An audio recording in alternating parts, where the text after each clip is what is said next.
To every city, every hood, and every block, ghetto America.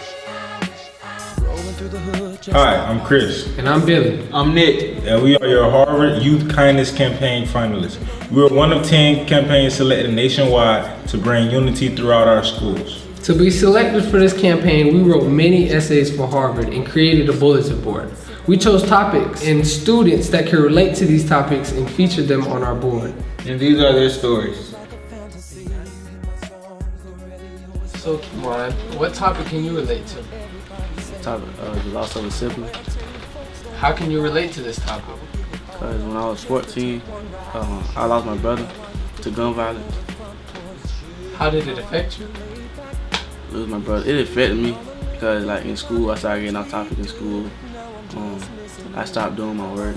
Like I was just in a deep, dark place. I didn't want to talk to nobody.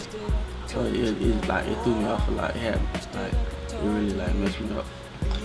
Well, if you began to heal, how did you begin to heal?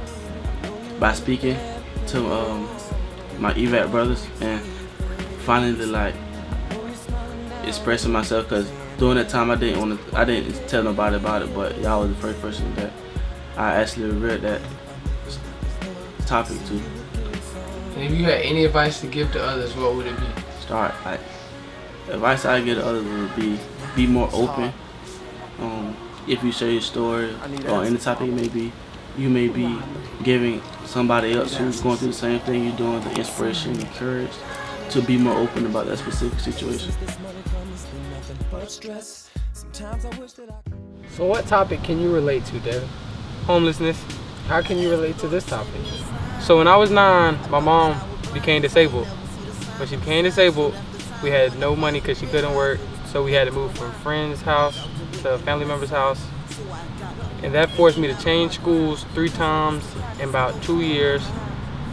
So finally, she applied for Section 8, and a year and a half after that, we got off the wait list and they put us in the house.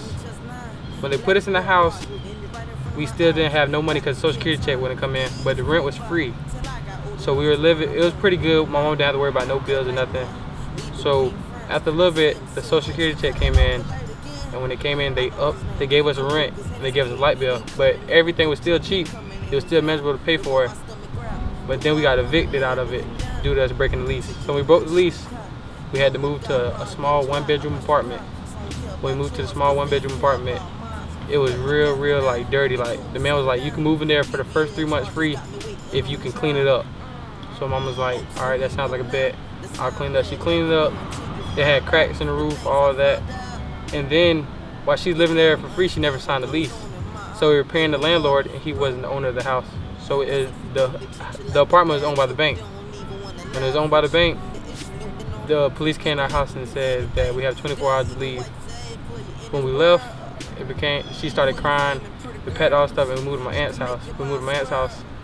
We stayed there for about 6 months. Then on one day, I was coming for basketball practice, and the house, when I came around the corner to our street, I seen a whole bunch of ambulances, fire trucks, and police officers around the house, and the house is in flames to the ground.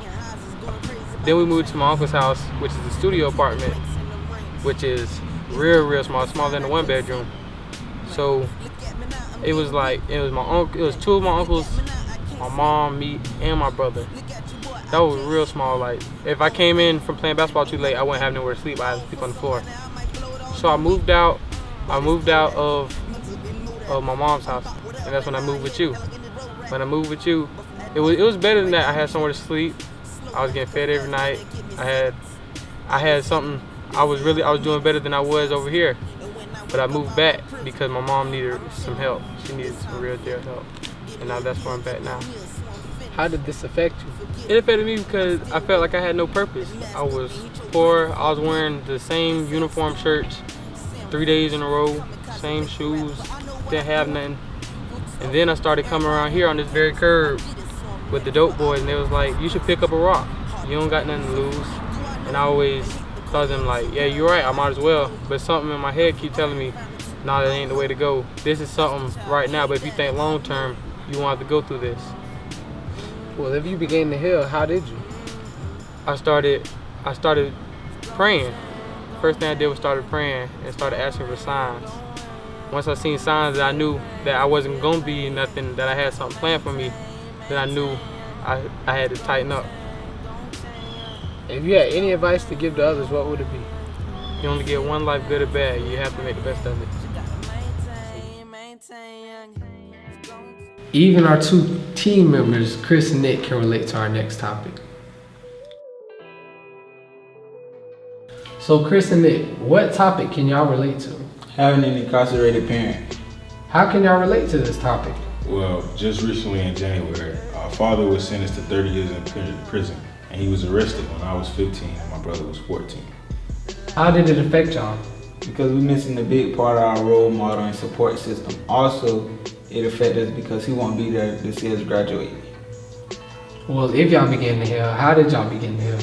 We began to heal by, first of all, talking to each other.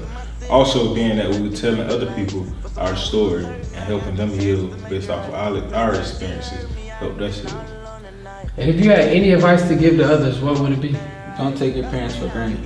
And my advice to others would be, use your trials and your problems as drive to write your success story, and don't use it as hindrance as failure. Your story is mine. Your story is mine. Your story is mine. Your story is mine. Hurt me so deep, but it's okay, I'm on my grind. I got 2 sons, I'm just 16, can't waste my time. Straight from the bottom to the top, I gotta climb. That boy say he don't like me, tell him fall the line. So survivor, I won't stop, yeah, I'ma grind for it. I'm from Baton Rouge, Louisiana, I done came for it. A lot of diamonds around my neck, yeah, I'm shining hard. I'm 16, driving and